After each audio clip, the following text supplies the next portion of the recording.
إن الحمد لله نحمده ونستعينه ونستغفره ونؤمن به ونتوكل عليه ونعوذ بالله من شرور أنفسنا ومن سيئات أعمالنا من يهده الله فلا مضل له ومن يضلله فلا هادي له ونشهد أن لا إله إلا الله وحده لا شريك له ونشهد أن سيدنا مولانا محمدًا عبده ورسوله أرسله بالحق بشيرا ونذيرا صلى الله تعالى عليه وعلى آله وأصحابه وبارك وسلم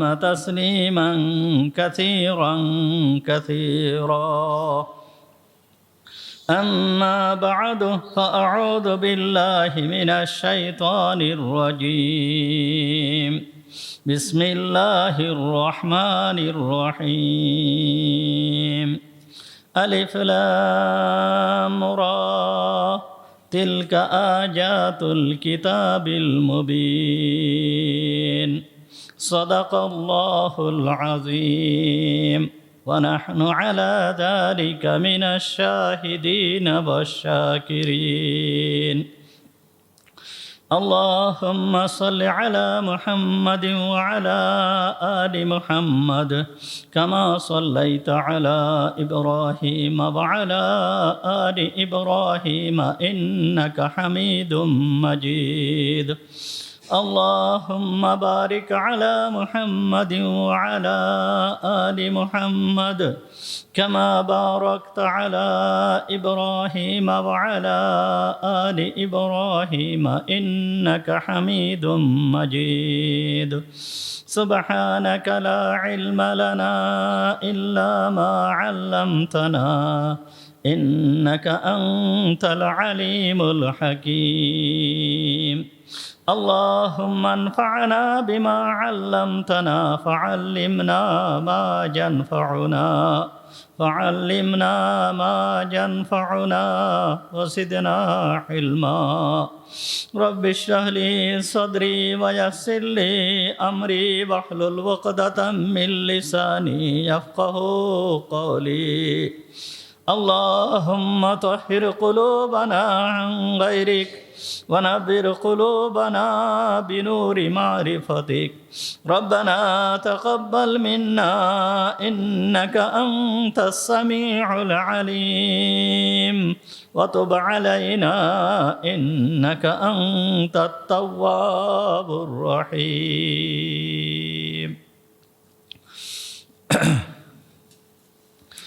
সমস্ত প্রশংসা সেই মহান রব্বুল আলামিনের জন্য যিনি আমাদেরকে আজকের এই পবিত্র জুমার দিনে জুমার নামাজ পড়তে আসার তৌফিক দান করেছেন।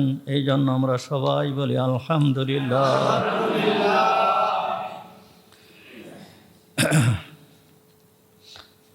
আমাদের আলোচনা চলতেছিল সূরা ইউসুফ সম্পর্কে। গতদিন সূরা ইউসুফ সম্পর্কে কিছুটা আলোচনা করা হয়েছিল। কুরআনুল কারীমের ভিতরে আল্লাহ তাআলা 114টা সূরা অবতীর্ণ করেছেন। এই 114টা সূরার ভিতরে সূরা ইউসুফ একটা সূরা। সূরা ইউসুফ, এই সূরাকে সূরা ইউসুফ নামকরণ কেন করা হয়েছে? তার কারণ হচ্ছে এই সূরার ভিতরে হযরত ইউসুফ আলাইহিস সালামের ঘটনাকে আল্লাহ তাআলা সবিস্তারে বর্ণনা করেছেন।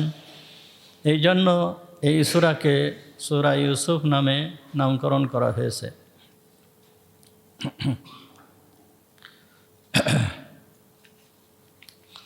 সূরা ইউসুফ এর শানে নুজুল সম্পর্কে গতদিন কিছুটা আলোচনা করা হয়েছিল।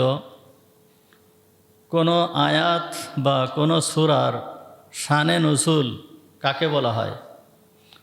শান অর্থ হচ্ছে অবস্থা, আর নুজুল নুজুল এর অর্থ হচ্ছে অবতরণ।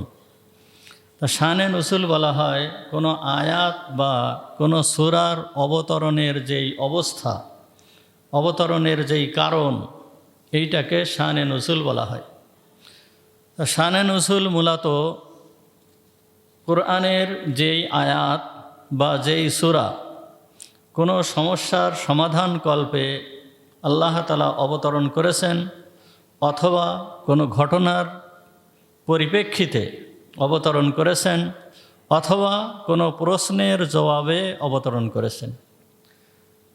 তা যেই আয়াত বা যেই সূরাকে কোনো ঘটনার পরিপ্রেক্ষিতে অবতরণ করেছেন, সেই ঘটনাকে সেই আয়াত বা সেই সূরার শানে নুজুল বলা হয়। অথবা যেই প্রশ্নের পরিপ্রেক্ষিতে কোনো আয়াত বা কোনো সূরাকে অবতীর্ণ করেছেন, ওই প্রশ্নকেই ওই আয়াত বা ওই সূরার শানে নুজুল বলা হয়। অথবা কোনো সমস্যার সমাধান কল্পে কোনো আয়াত বা কোনো সূরা যখন অবতীর্ণ করেছেন, তখন ওই সমস্যাটাকেই ওই আয়াত বা ওই সূরার শানে নুজুল বলা হয়। তো এখানে সূরা ইউসুফের শানে নুজুল কি গতদিন কিছুটা আলোচনা করা হয়েছিল। সূরা ইউসুফের শানে নুজুল হচ্ছে মুহাম্মদুর রাসূলুল্লাহ সাল্লাল্লাহু আলাইহি ওয়াসাল্লাম জন্মগ্রহণ করেছেন মক্কায়। তিনি লালিত পালিত হয়েছেন মক্কায়। 40টা বছর কেটে গিয়েছে মক্কায়। 40টা বছর কেটে যাওয়ার পরে হুজুর আকরাম সাল্লাল্লাহু আলাইহি ওয়াসাল্লামের উপরে নবুয়াত আসে, অর্থাৎ আল্লাহ তাআলা হুজুর সাল্লাল্লাহু আলাইহি ওয়াসাল্লামকে নবী হিসাবে মনোনীত করেন। তো যখন হুজুর সাল্লাল্লাহু আলাইহি ওয়াসাল্লাম নবী হয়েছিলেন, ওই সময় মক্কার ভিতরে মুশরিকদের বসবাস ছিল। মক্কার থেকে দূরে প্রায় বর্তমান 500 কিলোমিটার বা 475 কিলোমিটার দূরে একটা পল্লী ছিল, যেই পল্লীটাকে বলা হতো সেই যুগে ইয়াসরিব। ইয়াসরিব বলা হতো। ওই ইয়াসরিব পরবর্তীতে মুহাম্মদুর রাসূলুল্লাহ সাল্লাল্লাহু আলাইহি ওয়াসাল্লাম যখন হিজরত করে ইয়াসরিবে চলে গিয়েছেন, তখন ওই ইয়াসরিবের নামকরণ হয়েছে মদিনাতুন নবী সাল্লাল্লাহু আলাইহি ওয়াসাল্লাম, অর্থাৎ নবীর শহর হিসাবে নামকরণ হয়েছে। তখন থেকেই ওই ইয়াসরিবের নাম হয়েছে মদিনাতুন নবী। সংক্ষেপে আমরা এখন বলি মদিনাতুল মুনাওয়ারা। আমরা সাধারণত বাংলায় বলে থাকি মদিনা শরীফ। তা এই মদিনা শরীফের পূর্বের নাম ছিল ইয়াসরিব, হুজুর সাল্লাল্লাহু আলাইহি ওয়াসাল্লাম হিজরত করার পূর্বে। যখন হুজুর আকরাম সাল্লাল্লাহু আলাইহি ওয়াসাল্লাম এখনও পর্যন্ত হিজরত করেন নাই, মক্কায় উনি নবী হয়েছেন, মক্কার মুশরিকরা তখন হুজুর সাল্লাল্লাহু আলাইহি ওয়াসাল্লামের নবুয়তকে মেনে নিতে পারেন নাই। তারা বলতে লাগলো যে আমাদের ভিতরে লালিত পালিত হয়েছে, যে আমাদের ভিতরে মানুষ হয়েছে, যাকে আমরা ছোটোবেলা থেকে আমাদের ভিতরে দেখেছি, সে সর্বদা সবসময় আমাদের ভিতরে রয়েছে, সে আবার নবী হলো কিভাবে? সে নবী কী করে হয়? এখন এই প্রশ্ন মক্কার মুশরিকদের ভিতরে ছিল। কিন্তু ওই ইয়াসরিবের ভিতরে, অর্থাৎ মদিনায় যেই সমস্ত ব্যক্তিরা, যেই সমস্ত লোকেরা বসবাস করত, ইহুদি এবং খ্রিস্টানদের বসবাস ছিল মদিনায়। ওই ইহুদি এবং খ্রিস্টান ওরা ছিল আহলে কিতাব, অর্থাৎ ওদের উপরে আল্লাহ তাআলা কিতাব অবতীর্ণ করেছিল, তাওরাত কিতাব, ইনজিল কিতাব। তখন তারা এই মদিনার মুশরিকদেরকে একটা প্রশ্ন শিখায় দিয়েছিল যে তোমরা যেই ব্যক্তি নবী হয়েছে, এই নবীকে একটা প্রশ্ন করবে, সেই প্রশ্নের উত্তর যদি তোমাদের এই নবী দিতে পারে, তাহলে তোমরা মনে করবে যে এ সঠিক নবী। কারণ এই প্রশ্নের উত্তর একমাত্র নবী ছাড়া আর কেউ দিতে পারবে না। এখন সেই প্রশ্নটা কি? সেই প্রশ্নটা কি এইটা জানার আগে আমাদের এর পূর্বের থেকে কিছু জিনিস আমাদের জানতে হবে, তাহলে ওই প্রশ্নটা বোঝা সহজ হয়ে যাবে। সূরা ইউসুফ, হযরতে ইউসুফ আলাইহিস সালাম সম্পর্কে বর্ণনা করা হয়েছে। ইউসুফ আলাইহিস সালামের পিতার নাম ছিল হজরতে ইয়াকুব আলাইহিস সালাম। এই ইয়াকুব আলাইহিস সালাম এর পিতার নাম ছিল হজরতে ইসহাক আলাইহিস সালাম। ইসহাক আলাইহিস সালামের পিতার নাম ছিল হজরতে ইব্রাহিম আলাইহিস সালাম। ইব্রাহিম আলাইহিস সালাম একজন উচ্চ পদস্থ উচ্চ পর্যায়ের নবী ছিলেন। যেই সমস্ত নবীদেরকে আল্লাহ তাআলা বিশেষভাবে শ্রেষ্ঠত্ব দান করেছিলেন, সেই সমস্ত নবীদের ভিতরের একজন নবী হচ্ছে হজরতে ইব্রাহিম আলাইহিস সালাম। আল্লাহ তাআলা সূরা মারিয়ামের ভিতরে কয়েকজন নবীর চারজন নবীর নাম উল্লেখ করেছেন, যাদেরকে আল্লাহ তাআলা শ্রেষ্ঠ মর্যাদা দান করেছিলেন। নবীদেরকে তো আল্লাহ তাআলা এমনিতেই শ্রেষ্ঠ করে সৃষ্টি করেছেন, তাদের মর্যাদা অনেক বেশি। এর ভিতরের থেকে চারজন নবীকে আল্লাহ তাআলা অত্যন্ত শ্রেষ্ঠ করে দুনিয়ায় প্রেরণ করেছেন। সেই শ্রেষ্ঠ নবীদের কথা আল্লাহ তাআলা সূরা মারিয়ামের ভিতরে আল্লাহ তাআলা বর্ণনা করতেছেন, উলাইকাল্লাযীনা আনআমাল্লাহু আলাইহিম মিনান নাবিয়্যিনা মিন যুররিয়াতি আদম ওয়া মিম্মান হামালনা মা'a নূহিন ওয়া মিন যুররিয়াতি ইব্রাহিম ওয়া ইসরাঈল। আল্লাহ তাআলা বলতেছেন, উলাইকাল্লাযীনা আনআমাল্লাহু আলাইহিম, ওই সমস্ত ব্যক্তি যাদেরকে আল্লাহ তাআলা বিশেষ নিয়ামত দান করেছিলেন। যেই সমস্ত ব্যক্তিদেরকে আল্লাহ তাআলা বিশেষ নিয়ামত দান করেছিলেন, মিনান নাবিয়্যিন, নবীদের ভিতরের থেকে যেই সমস্ত ব্যক্তিদেরকে আল্লাহ তাআলা বিশেষ নিয়ামত দান করেছিলেন, তার ভিতরের একজন হচ্ছে মিন যুররিয়াতি আদম আলাইহিস সালামের বংশধরদেরকে, অর্থাৎ আল্লাহ তাআলা আদম আলাইহিস সালামকে বিশেষ মর্যাদা দান করেছিলেন। অর্থাৎ সমস্ত মানুষ এবং সমস্ত নবীদের পিতা হচ্ছে হজরতে আদম আলাইহিস সালাম। আদম আলাইহিস সালাম সর্বপ্রথম মানুষ, আদম আলাইহিস সালাম সর্বপ্রথম ব্যক্তি।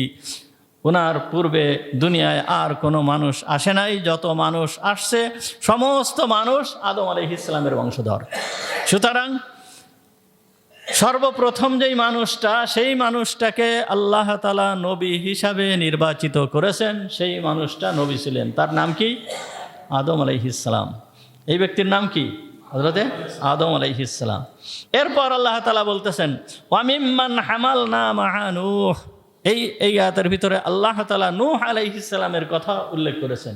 নূহ আলাইহিস সালামের কথা উল্লেখ করেছেন কেন? আদম আলাইহিস সালামের পরে নূহ আলাইহিস সালাম হচ্ছে দ্বিতীয় আদম। অর্থাৎ আদম আলাইহিস সালামের পরে নূহ আলাইহিস সালাম। এই ঘটনা আপনাদেরকে শোনায়েছি যে নূহ আলাইহিস সালামের সময়ে মানুষরা যখন আল্লাহর নাফরমানির ভিতরে লিপ্ত ছিল, তখন সমস্ত মানুষদেরকে আল্লাহ তাআলা আযাব দিয়ে ধ্বংস করে দিয়েছিলেন, প্লাবন দিয়ে ধ্বংস করে দিয়েছিলেন। কোনো মানুষ বাকি ছিল না, মাত্র 40 জন মানুষ অবশিষ্ট ছিল। এই 40 জন মানুষের ভিতরের থেকে হযরতে নূহ আলাইহিস সালামের 3 ছেলে অবশিষ্ট ছিল। এক ছেলের নাম ছিল হাম, আর এক ছেলের নাম ছিল সাম, আর এক ছেলের নাম ছিল ইয়াফাস। এই 3 ছেলে অবশিষ্ট ছিল। এই 3 ছেলের বংশধরের থেকেই পরবর্তীকালে দুনিয়া আবাদ হয়েছে। আর কোনো মানুষের বংশের থেকে দুনিয়া আবাদ হয় নাই। তাহলে নূহ আলাইহিস সালাম এমনই এক নবী, পরবর্তীতে যত আদম সন্তান দুনিয়ায় আসছে নূহ আলাইহিস সালামের থেকেই আসছে। সুতরাং নূহ আলাইহিস সালাম হচ্ছে দ্বিতীয় আদম। তাহলে আদম আলাইহিস সালাম একজন শ্রেষ্ঠ নবী, নূহ আলাইহিস সালাম একজন শ্রেষ্ঠ নবী। এই নূহ আলাইহিস সালামের যে 3 ছেলে ছিল, নূহ আলাইহিস সালামের কয় ছেলে ছিল? 3 ছেলে। এই 3 ছেলের নাম কি? একজনের নাম ছিল হাম, আর একজনের নাম ছিল সাম, আর একজনের নাম ছিল ইয়াফাস। নূহ আলাইহিস সালামের 3 ছেলের ভিতরের এক ছেলের নাম হচ্ছে সাম। এই সাম যেই এলাকায় বসবাস করতেন, এই এলাকাটাকে ওই যুগে মুলকে সাম বলা হতো। সামের নামকরণ করে ওই এলাকার নাম রাখা হয়েছিল কি? মুলকে সাম। পরবর্তীতে ওই মুলকে সামকেই শাম দেশ বলা হতো। পরবর্তীতে ওই মুলকে শামকে কি বলা হয়েছে? শাম দেশ বলা হয়েছে। মুহাম্মদুর রাসূলুল্লাহ সাল্লাল্লাহু আলাইহি ওয়াসাল্লামের যুগেও ওই এলাকা, ওই জায়গা শাম দেশ হিসাবেই প্রসিদ্ধ ছিল। হুজুর সাল্লাল্লাহু আলাইহি ওয়াসাল্লাম শাম দেশে ব্যবসা করার জন্য গিয়েছিলেন হুজুরের চাচার সাথে। তাহলে ওই সময় পর্যন্ত শাম দেশ হিসাবে ওই এলাকা প্রসিদ্ধ ছিল। আমাদের এই বর্তমানে, আমাদের এই যুগে শাম দেশ বলে কোনো দেশ অবশিষ্ট নাই। এখন ওই দেশের নাম হচ্ছে বর্তমান ম্যাপে সিরিয়া। কি? সিরিয়া হিসাবে ওই দেশ খ্যাত। তো এই সিরিয়া, এই শাম দেশে হযরতে ইব্রাহিম আলাইহিস সালাম এই শাম দেশের নবী ছিলেন। কোন জায়গায়? ইব্রাহিম আলাইহিস সালাম কোথার নবী ছিলেন? শাম দেশের। ইব্রাহিম আলাইহিস সালামের জন্ম মূলত শাম দেশে ছিল না। ইব্রাহিম আলাইহিস সালামের জন্ম ছিল ইরাকে। কোন দেশে? ইরাকে, বাবেল শহরে ওনার জন্ম ছিল। উনি ইরাকের থেকে হিজরত করে, আপনাদেরকে ঘটনা শোনায়েছি, আপনারা সবাই জানেন যে হযরতে ইব্রাহিম আলাইহিস সালাম এই জন্মভূমিতে থাকতে পারেন নাই। নমরুদ তাকে আগুনের কুণ্ডের ভিতরে নিক্ষেপ করেছিল। আগুন থেকে বের হয়ে হযরতে ইব্রাহিম আলাইহিস সালাম হিজরত করেন। হিজরত করে এই শাম দেশে চলে আসেন। শাম দেশে আসার পরে এইখান থেকে আবার উনি কোথায় চলে যান? মিশরে চলে যান। মিশরের থেকে আবার উনি শাম দেশে আসেন। এই শাম দেশে যখন হযরতে ইব্রাহিম আলাইহিস সালাম এই শাম দেশে অবস্থান করতেছিলেন, শাম দেশ বর্তমান ফিলিস্তিন আল খলিল শহরে, বর্তমান ফিলিস্তিনের আল খলিল শহরে উনি এইখানে বসবাস করতেছিলেন। কে? হযরতে ইব্রাহিম আলাইহিস সালাম। এই ইব্রাহিম আলাইহিস সালামের কোনো সন্তান হয় নাই, কোনো সন্তান আল্লাহ তাআলা দেন নাই। আল্লাহ তাআলা হযরতে ইব্রাহিম আলাইহিস সালাম আল্লাহর দরবারে দোয়া করেছিলেন। দোয়া করার পরে আল্লাহ তাআলা ইব্রাহিম আলাইহিস সালামের দ্বিতীয় স্ত্রীর গর্ভে, যেই দ্বিতীয় স্ত্রীর নাম ছিল কি? সারাহ। দ্বিতীয় স্ত্রীর নাম ছিল সারাহ। এই হাজার। দ্বিতীয় স্ত্রীর নাম ছিল কি? হাজার আলাইহিস সালাম। এই হাজারের গর্ভে আল্লাহ তাআলা একটা সন্তান দান করেছিল। এই সন্তানটার নাম ছিল হচ্ছে ইসমাঈল। কি নাম ছিল? ইসমাঈল। তাহলে ইব্রাহিম আলাইহিস সালামের প্রথম সন্তানের নাম কি? ইসমাঈল। এবং ইসমাঈল আলাইহিস সালামের পরে যে ইব্রাহিম আলাইহিস সালাম আল্লাহর দরবারে আবার দোয়া করতে লাগলেন। দোয়া করতে করতে করতে করতে বৃদ্ধ বয়সে যে হযরতে ইসমাঈল আলাইহিস সালামের জন্মের খুব সম্ভব 14 বছর পরে যে আর একটা সন্তান আল্লাহ তাআলা হযরতে ইব্রাহিম আলাইহিস সালামকে দান করেন, যেই সন্তানটার নাম ছিল ইসহাক আলাইহিস সালাম। কি নাম ছিল? ইসহাক আলাইহিস সালাম। তাহলে ইব্রাহিম আলাইহিস সালামের কয়টা সন্তান? দুইটা সম্পর্কে আমরা জানতে পারলাম। একজনের নাম হচ্ছে কি? ইসমাঈল আলাইহিস সালাম, আর একজনের নাম হচ্ছে ইসহাক আলাইহিস সালাম। এই ইসহাক আলাইহিস সালামের জন্য হযরতে ইব্রাহিম আলাইহিস সালাম দোয়া করেছিলেন। দোয়া করার পরে আল্লাহ তাআলা হযরতে ইব্রাহিম আলাইহিস সালামকে সুসংবাদ শোনালেন। কি সুসংবাদ শোনালেন? যে ওয়াহাবনা লাহু ইসহাক, আমি দান করলাম তাকে ইসহাককে দান করলাম। ওয়া ইয়াকুবা নাফিলাতান, ইসহাকের জন্য সে দোয়া করেছিল, আমি তাকে ইসহাককে দান করেছি। ওয়া ইয়াকুবা নাফিলাতান, আর ইয়াকুবকে দান করেছি আমি অতিরিক্ত হিসাবে। ইসহাকের জন্য সে কি করেছে? একটা সন্তানের জন্য ইব্রাহিম কি করছে? দোয়া করেছে। দোয়া করার পরে আর একটা সন্তানের সুসংবাদ আমি শোনালাম তাকে, যেই সন্তান হচ্ছে কি? ইয়াকুব। এই ইয়াকুবকে অতিরিক্ত হিসাবে আমি তাকে দান করলাম। আল্লাহ কত বড় দয়াবান, আল্লাহ কত বড় মেহেরবান।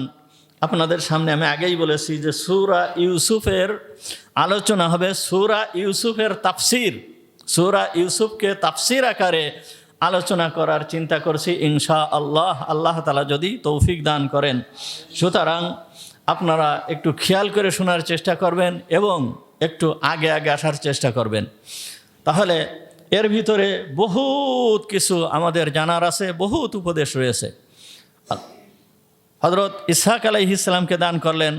ইসহাক আলাইহিস সালামের সুসংবাদ যখন দিলেন, আমি লূত আলাইহিস সালামের ঘটনার ভিতরে আপনাদেরকে শুনাইছি, ফেরেশতারা লূত আলাইহিস সালামের এই পরিবারকে, লূত আলাইহিস সালামের এই জনপদকে যখন ধ্বংস করতে আসছিল, তখন ইব্রাহিম আলাইহিস সালামের বাড়িতে সর্বপ্রথম আসছিল না? মনে আছে আপনাদের? ইব্রাহিম আলাইহিস সালামের বাড়িতে সর্বপ্রথম আসছিল, এ কথা মনে আছে? আসার পরে ইব্রাহিম আলাইহিস সালাম একটা গোবৎস, ছোট্ট একটা বাছুরকে ভুনা করে এনে ওনার সামনে দিছিলেন, ওনাদের সামনে দিছিলেন, কিন্তু ওনারা খেয়েছিল না। তখন উনি তো ভয় পেয়ে গেলেন। ভয় পেয়ে যাওয়ার পরে ইব্রাহিম, ওই ফেরেশতারা বলেছিল যে আমরা আল্লাহ তাআলার পক্ষ থেকে ফেরেশতা, আল্লাহর পক্ষ থেকে আল্লাহর ফেরেশতা, আমরা আসছি লূত আলাইহিস সালামের জনপদকে ধ্বংস করার জন্য এবং তোমাকে একটা সুসংবাদ দেওয়ার জন্য। তোমাকে কি সুসংবাদ? যে তোমার কি হবে? সন্তান হবে। তোমার কি হবে? সন্তান হবে। এই সন্তান হবে, এই কথাটা যখন বলেছিল ফেরেশতারা, ওয়া ওয়ামরাআতুহু কাইমাতুন, তার স্ত্রী পাশে দাঁড়ায়ছিল। তার স্ত্রী যখন পাশে দাঁড়ায়ছিল, ফাসাক্কাত, তখন উনি মুখের উপরে চড় মেরে, অর্থাৎ ওই যুগের নিয়ম ছিল যখন খুশি হতো তখন মুখের উপরে চড় মেরে ওই খুশিকে প্রকাশ করত। ফাসাক্কাত,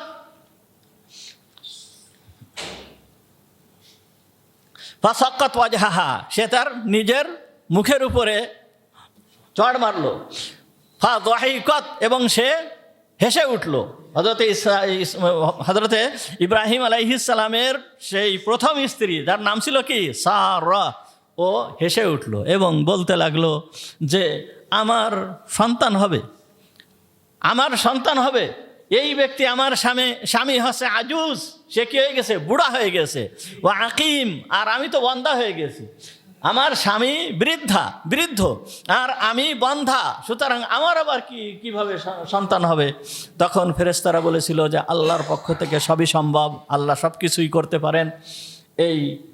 এই ফেরেশতারা ওই সময় হযরতে ইসহাক আলাইহিস সালামের সুসংবাদ দিয়েছিল।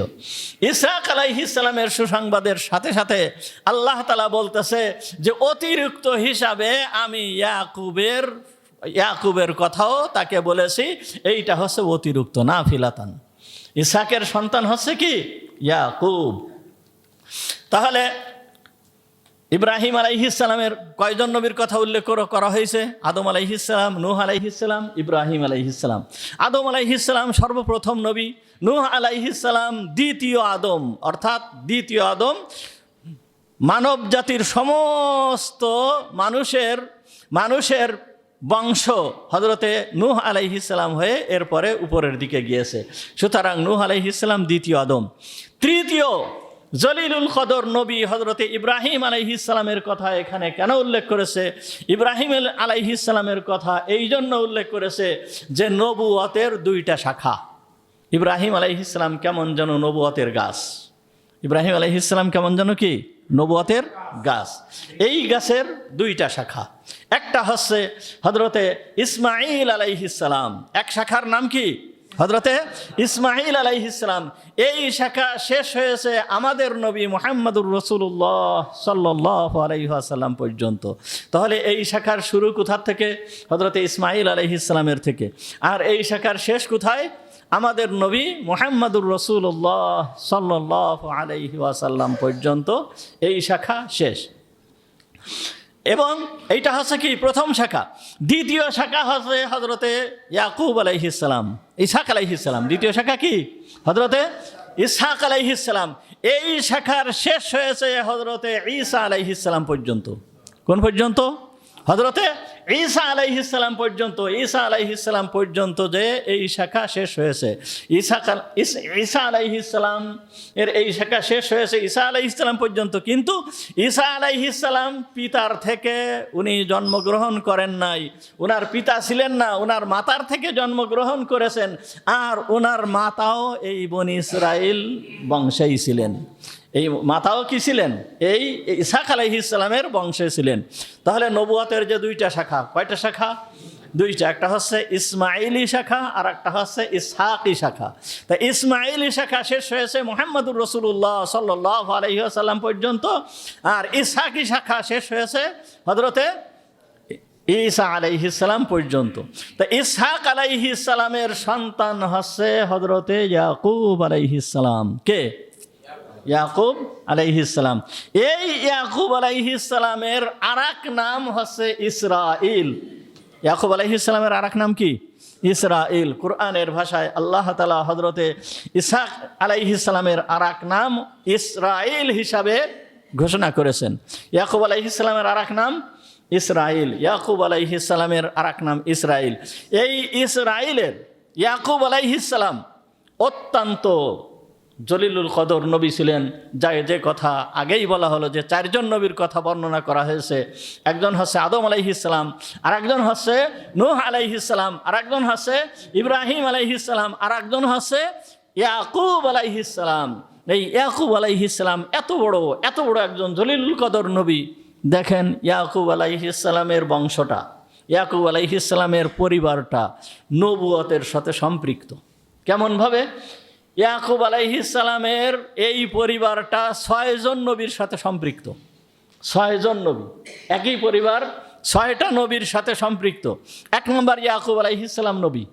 ইয়াকুব আলাইহিস সালাম কি? নবী। ইয়াকুব আলাইহিস সালামের পিতা, ইয়াকুব আলাইহিস সালামের পিতার নাম কি বলেন? এরকম বলে গেলে হবে নাকি? ইয়াকুব আলাইহিস সালামের পিতার নাম কি? ইসহাক আলাইহিস সালাম। ইসহাক আলাইহিস সালাম কি? নবী না? ইসহাক আলাইহিস সালাম নবী। ইয়াকুব আলাইহিস সালামের চাচা, ইয়াকুব আলাইহিস চাচার নাম কি? সে কি? ইয়াকুব আলাইহিস সালামের চাচার নাম আবার এরকম না বুঝলি তো হবে না, খেয়াল করেন, একটু ভালো করে খেয়াল করেন। আবার বলতেছি, ইব্রাহিম আলাইহিস সালামের 2 সন্তান। কয় সন্তান? 2 সন্তান। একজনের নাম ইসমাইল আর একজনের নাম ইসহাক। একজনের নাম ইসমাইল আর একজনের নাম ইসহাক।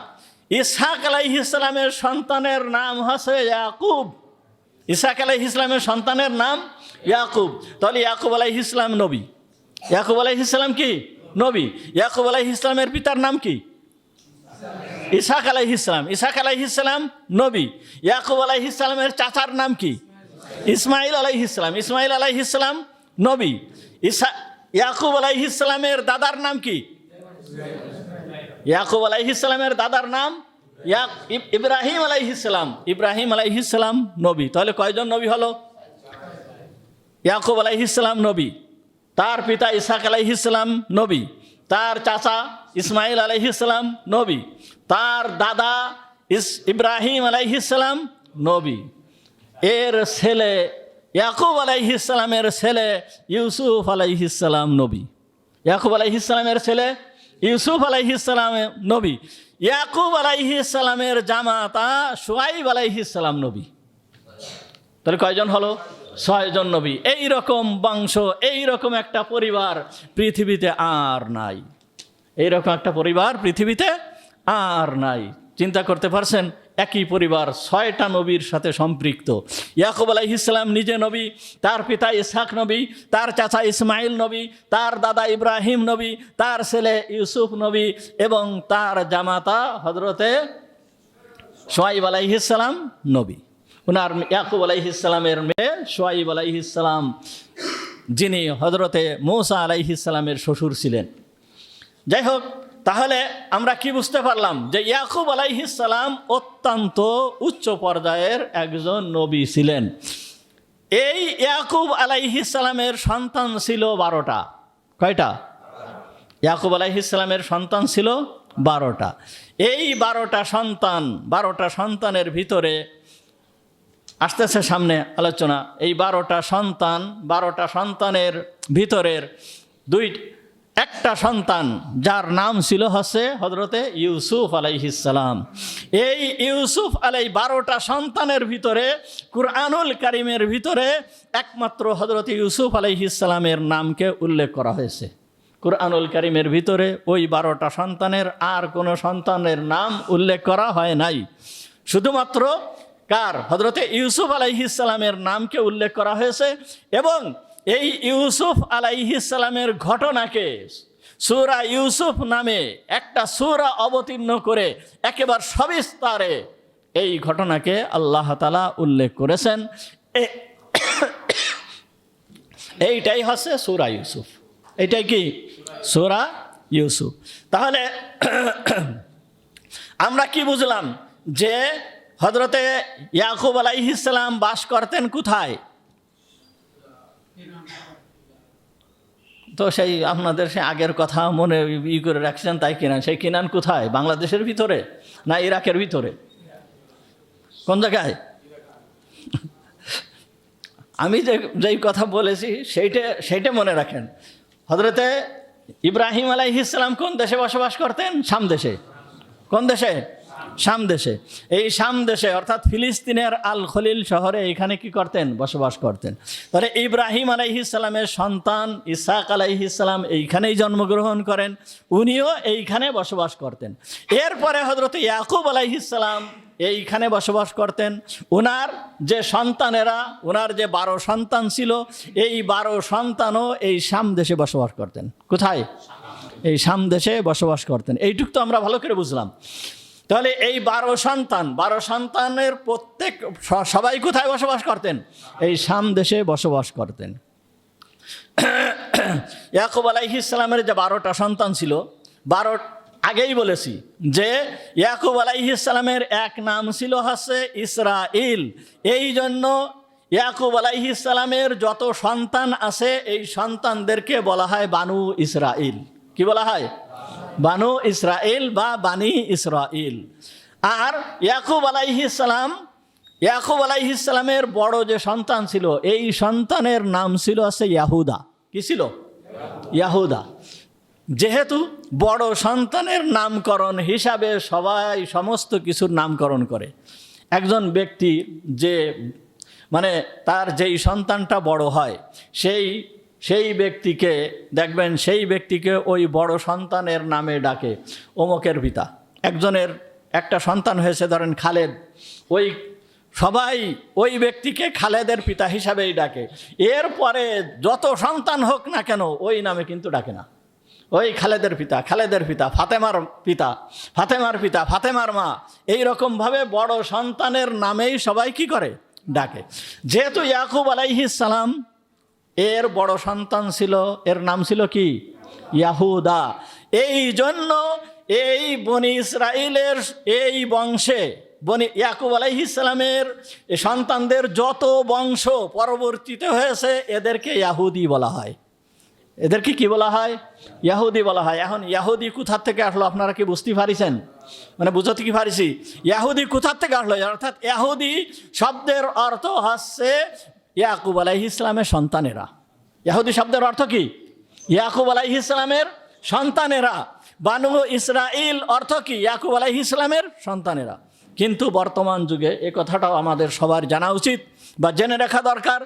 বর্তমান যুগে যেই সমস্ত ইয়াহুদিরা আছে, এই মুসলমানদেরকে নিধন করতেছে, মুসলমানদের বিরুদ্ধে বিভিন্ন ধরনের ষড়যন্ত্র করতেছে, এই ইহুদিরা কিন্তু একটাও ইয়াকুব আলাইহিস সালামের বংশধর না। এরা একটাও ইয়াকুব আলাইহিস সালামের বংশ থেকে আসে নাই। এরা হচ্ছে বিভিন্ন জায়গা থেকে ইহুদি সেজে এই ইহুদি নামকরণ করে মুসলমানদেরকে ধ্বংস করার জন্য এখন এরা এই সমস্ত কার্যকলাপ সব কিছু চালাচ্ছে। এরা একটাও ইয়াকুব আলাইহিস সালামের বংশ থেকে আসে নাই। ওই যুগের সেই আহলে কিতাব যে ইহুদি, তারা একটাও নাই। এইটা আমাদের মনে রাখতে হবে। তাহলে ইয়াকুব আলাইহিস সালামের যে 12টা সন্তান, এই সমস্ত সন্তান সহ হযরতে ইয়াকুব আলাইহিস সালাম বসবাস করতেন কোথায়? সিরিয়ায়, শাম দেশে। কোথায়? শাম দেশে। এখন ওই যে সেই আগের কথা মনে আছে যে মক্কার যেই সমস্ত, মদিনার যেই সমস্ত ইহুদিরা ছিল, তারা মক্কার লোকেদেরকে শিখাই দিয়েছিল যে তোমরা যে ওই নবীকে জিজ্ঞেস করবে। একটা প্রশ্ন শিখাই দিয়েছিল, বললাম না যে একটা প্রশ্ন শিখাই দিয়েছিল। সেই প্রশ্নটা কি? তোমরা ওই নবীকে জিজ্ঞেস করবে যে এই বানি ইসরাইল বা এই ইহুদি জাতি, এরা তো শাম দেশে বসবাস করত, এরা কিভাবে মিশরে গেল এবং মিশরের ফিরাউন এদের উপরে কিভাবে নির্যাতন চালালো, এই যে ইতিহাস, এই ইতিহাস কি? এইটা যদি বলতে পারে তাহলে তোমরা বুঝবে যে উনি একজন নবী। আর যদি বলতে না পারে তাহলে বুঝবে যে উনি নবী না। এই প্রশ্ন শিখাই দিয়েছিল। তা যেহেতু মুহাম্মদুর রাসূলুল্লাহ সাল্লাল্লাহু আলাইহি ওয়াসাল্লাম কোনো ইতিহাস কি জানতেন? লেখাপড়া করেছেন? লেখাপড়া করেন নাই, তিনি কোনো ইতিহাস জানতেন না এবং কোনো দেশও সফর করেন নাই। বাচ্চা বয়সে ছোট থাকতে উনার চাচার সাথে সিরিয়া পর্যন্ত গিয়েছিল, তাও সিরিয়ায় পৌঁছাতে পারে নাই, পথের থেকে ফিরে চলে আসছিল। এই পর্যন্ত উনি দেশ সফর করেছেন, এই জন্য উনি কোনো ইতিহাস উনি জানতেন না। ওই ইহুদিরা এমন প্রশ্ন করে দিল যে যদি বলতে পারে তাহলে বুঝবে যে এই ব্যক্তি নবী। অর্থাৎ ওদের তাওরাত কিতাবের ভিতরে এই বনি ইসরাইলেরা কিভাবে মিশরে গিয়েছিল এর উল্লেখ ছিল, অন্য কোনো জায়গায় কোনো কিছুর ভিতরে এর উল্লেখ ছিল না। তো যখন এই সমস্ত লোকেরা এসে মুহাম্মদুর রাসূলুল্লাহ সাল্লাল্লাহু আলাইহি ওয়াসাল্লামের কাছে এই ইতিহাস জানতে চাইল যে বনি ইসরাইলরা এরা তো বসবাস করতো কোথায়? সিরিয়ায়। এরা কিভাবে মিশরে গেল? মিশরে কি করে এরা মিশরে পৌঁছাইছিল? এবং ফিরআউনের এই অত্যাচারের জাতাকলে তারা কিভাবে এইভাবে নিপিষ্ট হয়েছিল, এর ইতিহাস কি? এইটে তুমি আমাদেরকে বলো। এই ইতিহাস জানানোর জন্য, এই প্রশ্নের জবাব দেওয়ার জন্য আল্লাহ তাআলা এই সূরা ইউসুফকে মুহাম্মদুর রাসূলুল্লাহ সাল্লাল্লাহু আলাইহি ওয়াসাল্লামের উপরে অবতরণ করেন। ওই প্রশ্নের জবাবে এই সূরা ইউসুফ আল্লাহ তাআলা অবতরণ করেছেন। এই সূরা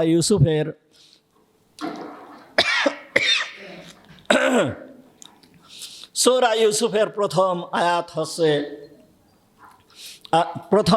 হচ্ছে আলিফ লাম রা। কি প্রথম আয়াত হচ্ছে আলিফ লাম রা, একেবারে প্রথম আয়াত আলিফ লাম রা। এখানে দেখেন আলিফ একটা অক্ষর, লাম একটা অক্ষর, আর রা একটা অক্ষর, তিনটা অক্ষর। এইরকম কুরআনুল কারীমের ভিতরে যে সমস্ত সূরা আছে, কিছু কিছু সূরার ভিতরে এই রকম ধরনের হরফ আল্লাহ তাআলা সূরার শুরুতে অবতরণ করেছেন। যেরকম সূরা বাকারার শুরুতে আছে আলিফ লাম মিম, কি আছে না? সূরা বাকারার শুরুতে আলিফ লাম মিম, আর এই সূরার শুরুতে আলিফ লাম রা। এইগুলো এই আলিফ লাম মিম বা আলিফ লাম রা এইটা কোনো শব্দ না, এটা কোনো কি না শব্দ না, এটা হচ্ছে হরফ। এটা হরফ মানে এটা আছে কি অক্ষর। এটাকে কি বলা হয়? অক্ষর বলা হয়, কোনো শব্দ না, কোনো বাক্য না। এইটাকে যদি বাক্য ধরা হয় আলিফ লাম মিম, একে যদি বাক্য বলেন তাহলে এর দ্বারা গঠিত হয় আলাম। আলাম শব্দের অর্থ হচ্ছে ব্যথা। আলাম শব্দের অর্থ কি? ব্যথা। কিন্তু এইটা এইভাবে আল্লাহ তাআলা অবতরণ করেননি, বরঞ্চ অবতরণ করেছেন কি হিসাবে? আলিফ লাম রা। আলিফ একটা অক্ষর, লাম একটা অক্ষর, রা একটা অক্ষর। মুহাম্মদুর রাসূলুল্লাহ সাল্লাল্লাহু আলাইহি ওয়াসাল্লাম বলেন যে কুরআনুল কারীমের ভিতরের থেকে যেই ব্যক্তি একটা অক্ষর পড়বে, একটা অক্ষর তেলাওয়াত করবে, ওই ব্যক্তিকে আল্লাহ তাআলা 10টা নেকি দান করবেন। কয়টা নেকি? 10টা নেকি। হুজুর বলতেছেন আলিফুন হরফুন, আলিফ কি? একটা হরফ। লামুন হরফুন, লাম একটা হরফ। ওয়া মিমুন হরফুন, মিম একটা হরফ। তাহলে আলিফ একটা অক্ষর, লাম একটা অক্ষর, মিম একটা অক্ষর। ঠিক তেমনইভাবে এই যেই ব্যক্তি আলিফ পড়লো সে 10টা নেকি পালো, যেই ব্যক্তি লাম পড়লো সে 10টা নেকি পালো, আর যেই ব্যক্তি মিম পড়লো সেও 10টা নেকি পালো। এখন অনেক সময় অনেক ব্যক্তিরা বা অনেক ভাইয়েরা বলে থাকেন যে কুরআনুল কারীমের অর্থ বুঝে যদি কেউ না পড়ে তাহলে কোনো ফায়দা নেই, কোনো উপকার নেই, এরকম কথা অনেকে বলে থাকেন। কি কুরআনুল কারীমের অর্থ বুঝে যদি কেউ না পড়ে তাহলে কোরআন পড়ার কোনো কি নাই, ফায়দা বা উপকার নাই। অনেকে বলে থাকেন, একথা বলে থাকেন। উপকার নেই এ কথা কখনো মানা যাবে না, একেবারে গলত কথা, একেবারে ভুল কথা। হ্যাঁ, অর্থ যদি আপনি বুঝে পড়েন তাহলে বহুত উপকার আছে। অর্থ বোঝার চেষ্টা করা, এতে কি আছে? বহুত ফায়দা আছে, বহুত উপকার আছে। কিন্তু আপনি অস্বীকার করবেন যে কুরআনুল কারিমের অর্থ বুঝে যদি না পড়া হয় তাহলে এর দ্বারা কোনো ফায়দা নেই, এ কথা কুরআন হাদিসের সম্পূর্ণ খিলাফ। তাই যদি না হবে তাহলে আলিফ লাম মিম পড়লে, 3টা অক্ষর পড়লে কয়টা নেকি পাওয়া যাচ্ছে? 30টা নেকি পাওয়া যাচ্ছে।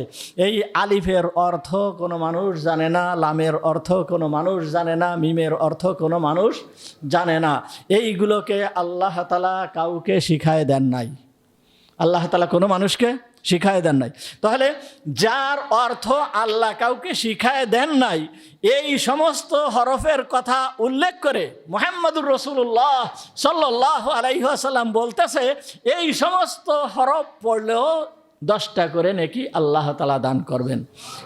তাহলে উপকার আছে কি নেই? আপনারা যারা নামাজ আদায় করেন, নামাজ পড়তেছেন, যেই সমস্ত ভাইয়েরা নামাজ আদায় করেন, কয়জন ব্যক্তি এই সূরা ফাতিহার অর্থ জানেন? বলেন তো, কয়জন ব্যক্তি সূরা ফাতিহার অর্থ জানেন? জানেন? এই ইসের ভিতরে যারা মাদ্রাসায় না পড়ছে তারা ছাড়া কোনো ব্যক্তি কি সূরা ফাতিহার অর্থ জানে? তো নামাজের ভিতরে সূরা ফাতিহা পড়া লাগে কি লাগে না? সূরা ফাতিহা তো পড়তেই হবে, না পড়লে নামাজ হবে না।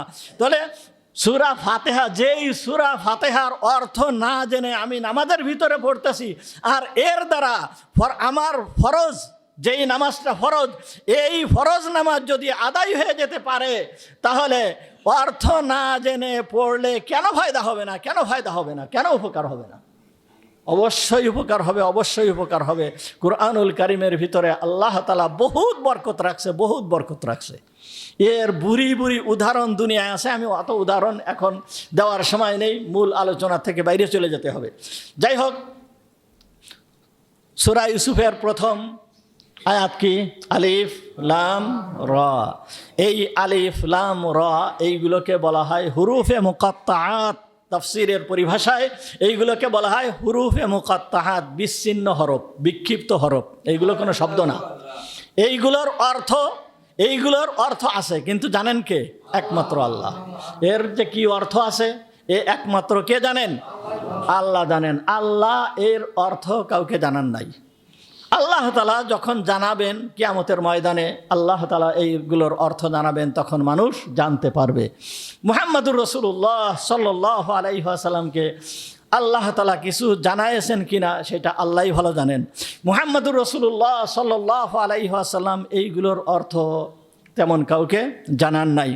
কিন্তু রাইসুল মুফাসসিরিন, যাকে তাফসীর জগতের সম্রাট বলা হয়, হযরতে ইবনে আব্বাস রাদিয়াল্লাহু তাআলা আনহু, মুহাম্মদুর রাসূলুল্লাহ সাল্লাল্লাহু আলাইহি ওয়াসাল্লামের আপন চাচতো ভাই আব্বাস রাদিয়াল্লাহু তাআলা আনহুর ছেলে, উনাকে বলা হয় রাইসুল মুফাসসিরিন। উনি কিছু কিছু ব্যাখ্যা উনি করেছেন। ওই সমস্ত কিছু কিছু ব্যাখ্যা যা করেছেন সেই অনুযায়ী আমরা কিছু কিছু জানতে পারি, যেটা উনার ব্যাখ্যা অনুযায়ী কিছু কিছু জানা যায় যে আলিফের অর্থ হচ্ছে আল্লাহ। আলিফের দ্বারা কি বোঝানো হয়েছে? আল্লাহ। লামের দ্বারা কি বোঝানো হয়েছে? জিবরিল। লামের দ্বারা বোঝানো হয়েছে জিবরিল। আলিফ লাম র, রর দ্বারা বোঝানো হয়েছে 2জন রসুল। একজন হচ্ছে যেই রসুল সম্পর্কে বলা হচ্ছে অর্থাৎ ইউসুফ আলাইহিস সালাম, আর যেই রসুলের উপরে এই রসুল সম্পর্কে জানানো হচ্ছে মুহাম্মদুর রাসূলুল্লাহ সাল্লাল্লাহু আলাইহি ওয়াসাল্লাম। তাহলে রর দ্বারা বোঝানো হয়েছে কি? 2জন রসুল। এটা হযরত ইবনে আব্বাস রাদিয়াল্লাহু তাআলা আনহুর ব্যাখ্যা। মূল কথা হচ্ছে যে এইগুলোর আসলে ব্যাখ্যা আল্লাহ তাআলা কাউকে জানান নাই। আল্লাহ যেইভাবে জানাবেন, আল্লাহ যেইটা জানেন সেইটা আমাদের বিশ্বাস করতে হবে। এর এখন প্রশ্ন দাঁড়ায় যে আল্লাহ তাআলা এই সমস্ত হরফগুলোর ব্যাখ্যা কাউকে জানালেন না কেন? এই সমস্ত হরফগুলোর ব্যাখ্যা কাউকে জানালেন না কেন?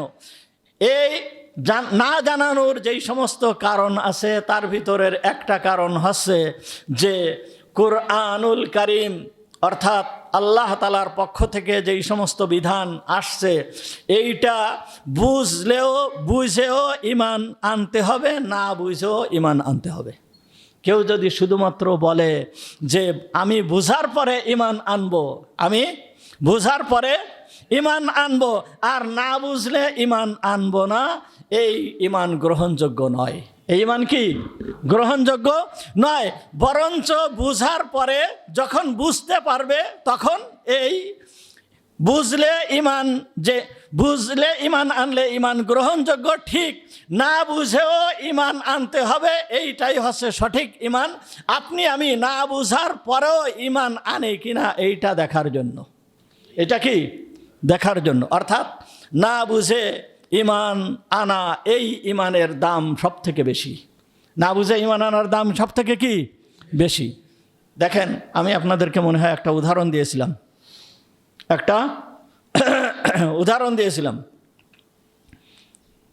কি উদাহরণটা দিয়েছিলাম জানো? মনে পড়ছে। খলিফা হারুন আর রশিদ এর দরবারে এক পাগল থাকতো, যেই পাগলের নাম ছিল কি বাহলুল। মনে আছে আপনাদের? খলিফা হারুন আর রশিদ এবং তার স্ত্রী একদিন বের হয়েছে এবং অন্য লোকজনও আছে। তো দেখে ওই সমুদ্রের কিনারায় খলিফা হারুন আর রশিদ চলতেছে, ওই ফুরাত নদীর তীরে ওই পাগল বসে বসে, ফুরাত নদীর তীরে বসে বসে বালির ভিতরে এইভাবে দাগ কেটে কেটে ঘর বানাচ্ছে। কি করতেছে? দাগ কেটে কেটে ঘর বানাচ্ছে। এখন খলিফা হারুন আর রশিদ ওই পথ দিয়ে যখন যাচ্ছে, যাওয়ার সময় খলিফা হারুন আর রশিদ দেখে বাহলুল ঘর বানাচ্ছে। তখন বাহলুলকে জিজ্ঞেস করতেছে, এ বাহলুল, তুমি কি করতেছো এখানে, কি করতেছো? তখন বলতেছে যে এই যে ঘর তৈরি করতেছি। তখন বলতেছে, এই মাটি দিয়ে এইভাবে দাগ কেটে কেটে তুমি ঘর তৈরি করতেছো, এই ঘর তৈরি করে কী লাভ? তুমি এই ঘর দিয়ে কী করবে? তখন বাহলুল বলতেছে, আমি এই ঘর বিক্রি করব। তখন বলতেছে, তোমার এই ঘর কে কিনবে? বাহলুল বলতেছে, কেনার তো বহুত লোক আছে। তখন বলতেছে, তোমার এই ঘরের দাম কত? তখন বাহলুল বলতেছে, এই ঘরের দাম 1 টাকা। কত? 1 টাকা। ধরেন ওই সেই যুগের ওই হিসাবে বলছিল 1 দিনার বা 1 দিরহাম। আমি বোঝানোর জন্য বলতেছি, কত? 1 টাকা। তাহলে ওই যে দাগ কেটে একটা ঘর তৈরি করেছে, ওই ঘরের দাম হচ্ছে কত? 1 টাকা। তো 1 টাকা দিয়ে ওই ঘর খরিদ করতে হবে।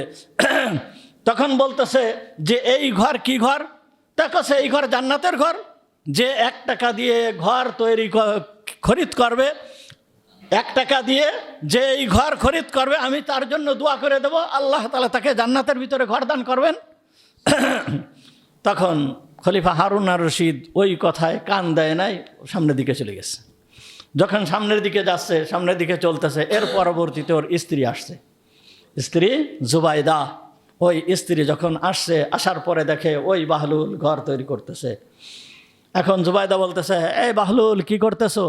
বলতেছে, ঘর তৈরি করতেছি এবং এই ঘর বিক্রি করতেছি। তখন বলতেছে, তোমার এই ঘরে কি হবে? তখন বলতেছে যে আমার এই ঘর যে খরিদ করবে, আমি তার জন্য দোয়া করব, আল্লাহ তাআলা তাকে জান্নাতে ঘর দান করবেন। তখন মহিলারা সাধারণত সরল বিশ্বাসী হয়, যা বলা হয় তাই সাধারণত মেনে নেয়। এখন জুবাইদা বলতেছে, তোমার এই ঘরের দাম কত? তখন বাহলুল বলতেছে, এই ঘরের দাম 1 টাকা। জুবাইদা তখন কাছার থেকে 1 টাকা দিয়ে ঘরটা খরিদ করে নিয়েছে। ঘর খরিদ করে নিয়ে চলে গেছে, বাদশাহ হারুন আর রশিদের সাথে চলে গেছে। যাওয়ার পরে এখন ওই সফর সেরে ফিরে আসছে। ফিরে আসার পরে খলিফা হারুন আর রশিদ ঘুমাই গিয়েছে। রাত্রেবেলায় যখন ঘুমাইছে, ঘুমানোর পরে স্বপ্নে দেখে যে খলিফা হারুন আর রশিদ মারা গিয়েছে।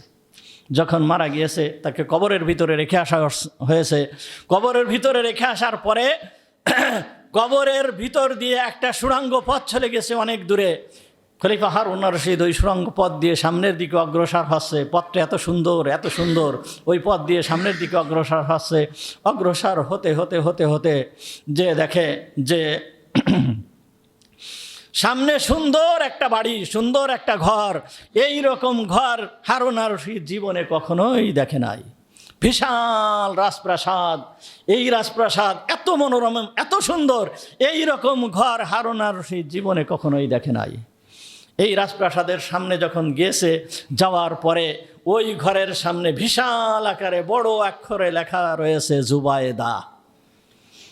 ওই ঘরের উপরে লেখা রয়েছে জুবায়েদা। যখন হারুন আর রশিদ ওই ঘর ঘরের দিকে অগ্রসর হওয়ার জন্য সামনের দিকে অগ্রসর হয়েছে, ঘরের ভিতর ঢোকার জন্য অগ্রসর হয়েছে। ঘরের যে সিকিউরিটি গার্ড ছিল, যে দারোয়ান ছিল, ও বলতেছে কোথায় যাচ্ছ?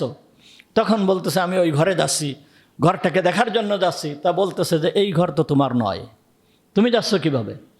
তুমি যে এই ঘরে যাচ্ছ এই ঘর তো তোমার নয়। তখন বলতেছে ওই যে আমার স্ত্রীর নাম লেখা দেখা যাচ্ছে, জুবাইদার নাম লেখা রয়েছে ওখানে। তখন বলতেছে যে এই ঘর তো জুবাইদার ঘর, এই ঘর তোমার নয়, তুমি এখানে যেতে পারবে না। বলতেছে জুবাইদা তো আমার স্ত্রী। তখন বলতেছে স্ত্রী হলে কি হবে, এই ঘরে যাওয়ার তোমার কোনো অধিকার নাই। এইভাবে এক পর্যায়ে কথা কাটাকাটির ভিতর দিয়ে হারুন আর রশিদ ঘুম ভেঙে গিয়েছে। যখন ঘুম ভেঙে গিয়েছে, ঘুম ভাঙ্গার পরে উনি বুঝতে পারছেন ব্যাপারটা কি। ওই যে 1 টাকা দিয়ে জুবাইদা কি করেছিল, জান্নাত খরিদ করেছিল। সকাল হয়ে গিয়েছে, দুপুর চলে গিয়েছে, বিকালবেলায় জুবাইদাকে সাথে নিয়ে বলতেছে যে জুবাইদা চলো আমরা একটু আবার ঘুরে আসি, ওই নদীর তীর দিয়ে ঘুরে আসি। নদীর তীরে কি করতেছে, বাহলুল ঘর বিক্রি করতেছে, আজকে যেয়ে একটা ঘর কিনে নিয়ে আসি, চলো ওইখানে যাই। এ কথা জুবাইদাকে বলিনি, তো চলো ওইখানে যাই, যে একটু ঘুরে আসি। খলিফা হারুন আর রশিদ এইবার রওনা হয়েছে রানী জুবাইদাকে নিয়ে। যখন রওনা হয়েছে, রওনা হওয়ার পরে ওই দেখে যে বাহলুল ওইখানেই বসা আছে এবং সে হাত দিয়ে ঘর তৈরি করতেছে। এ আসলে বাহলুল এ পাগল ছিল না, এ ছিল বিখ্যাত আল্লাহওয়ালা ব্যক্তি, অনেক আল্লাহওয়ালা ব্যক্তি। খলিফা হারুন আর রশিদ একে অত্যাধিক ভালোবাসত। এর রাজ দরবারে প্রবেশের জন্য কোনো অনুমতি লাগতো না, অনুমতি ছাড়া একেবারে সরাসরি রাজ দরবারে প্রবেশ করত। এই বাহলুলের এমন ক্ষমতা দেওয়া ছিল, কারণ হারুন আর রশিদ জানতো এ একজন বিখ্যাত আল্লাহওয়ালা ব্যক্তি। যাই হোক, খলিফা হারুন আর রশিদ গিয়েছে, যে দেখে যে বাহলুল ঘর তৈরি করতেছে।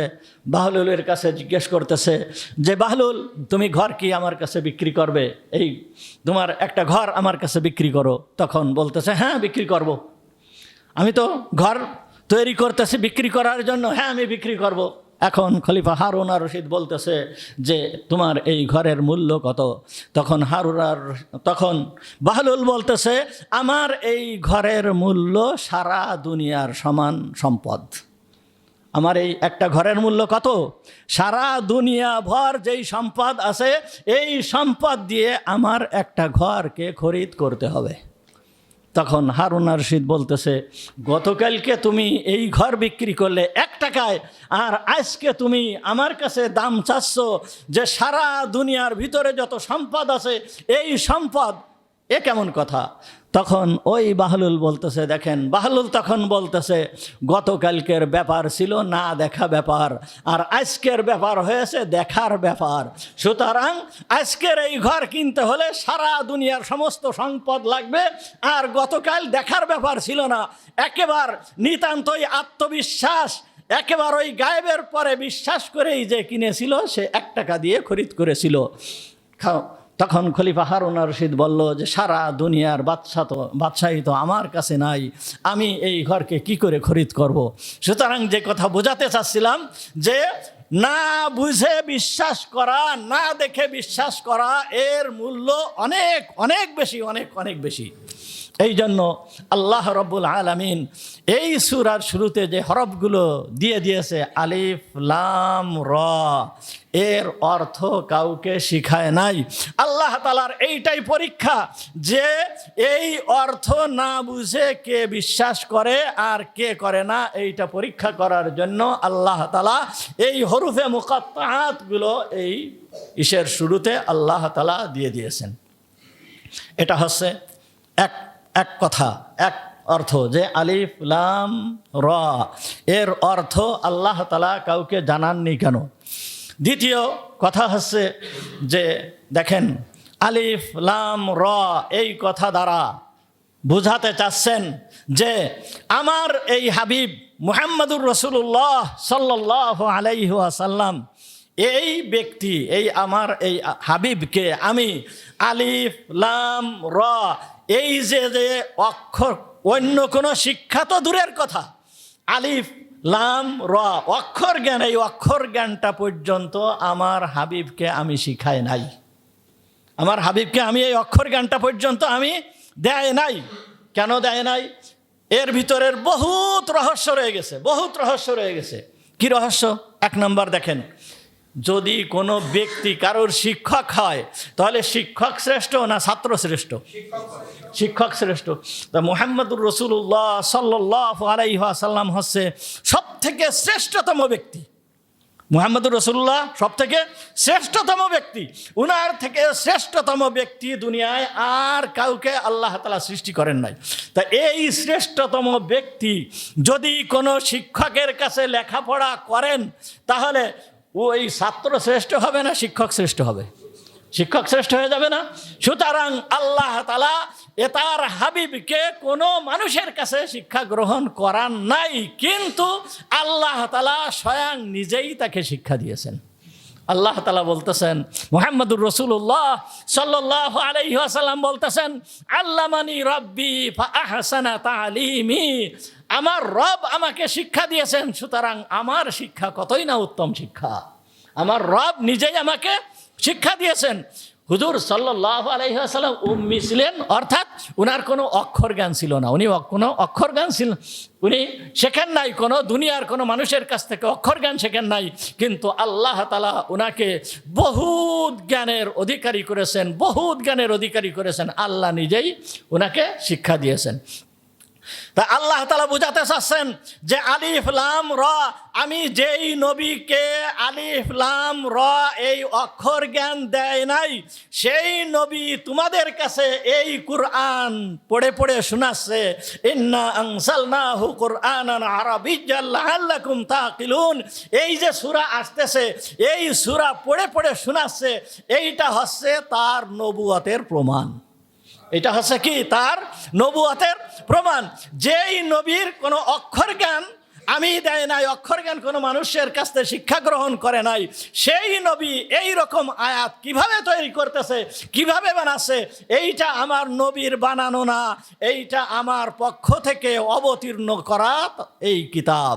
সুতরাং এর উপরে তোমরা ঈমান আনো, এর উপরে তোমরা ঈমান আনো। সময় হয়ে গিয়েছে, আজ এই পর্যন্ত থাক। আল্লাহ তাআলা যদি তৌফিক দান করেন ইনশাআল্লাহ এর পরের থেকে আগামী জুমায় আলোচনা হবে। ওয়া